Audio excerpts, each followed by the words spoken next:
Jet lag sucks, and in this video I'll give you my 4 best tips to beat jet lag.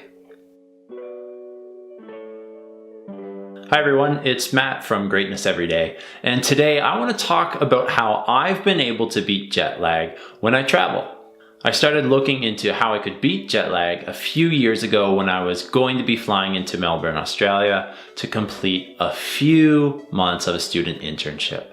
And since I only had about 2 months of time there, and the time difference between my home in Canada and Australia was 13 hours, I wanted to really do as much stuff that I could when I was there, and I was worried that jet lag could affect that if I was sleepy or I didn't feel well, or maybe I got sick. The 4 tips that I'll share in this video have helped me a lot and really surprised me at how quickly I adjust to the time difference when I went there and came back, as well as when I've gone on trips since. The first tip is to set your clock to the time of your destination. I'm talking your house clock, your phones, your watches, computers. Change everything. I find that this helps me get into the mindset of where I'm going even before I get there. And if I'm traveling to a time zone that's 1 or 2 hours difference from my home, I'll probably change my clock over that day. But if I'm traveling somewhere with a bigger time difference, maybe even 13 hours like Australia, I might change it over 2 or 3 or more days in advance. The second tip is to treat your body like you're in your destination already by doing 2 things: sleeping and using the washroom.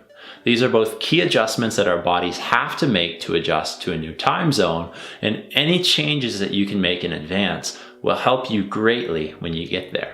When you're flying, it can be hard to sleep on a plane. Sometimes the cabin lights are on and people are talking. So I'd recommend going ahead and bringing a pillow, an eye mask, and a noise canceling pair of headphones that will pay off a lot if you're disciplined.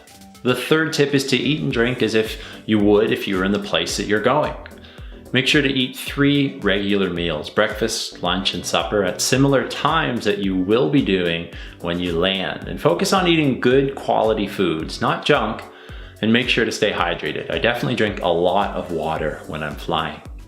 The 4th tip is to stay up until a regular bedtime where you'll be staying. This is perhaps, in my opinion, the most important tip of them all. When I flew into Melbourne, it was 8 a.m. and we had just finished traveling for 36 hours, so I was pretty tired.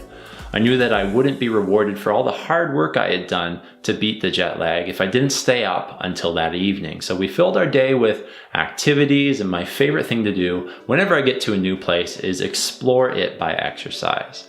I remember running around the city and figuring out where things were, and it was a great way to pass the time for that day until I crashed and slept that night. These are my 4 best tips for beating jet lag, and I hope that they help you on your next trip. Please let me know in the comments below what tips you use when beating jet lag. If you like this video, please click the thumbs up button, subscribe to our channel, and follow us on Instagram for daily inspiration and encouragement to live a great life. You can also visit our website at www.greatnesseveryday.online. Thanks again for watching, and I'll see you in the next video.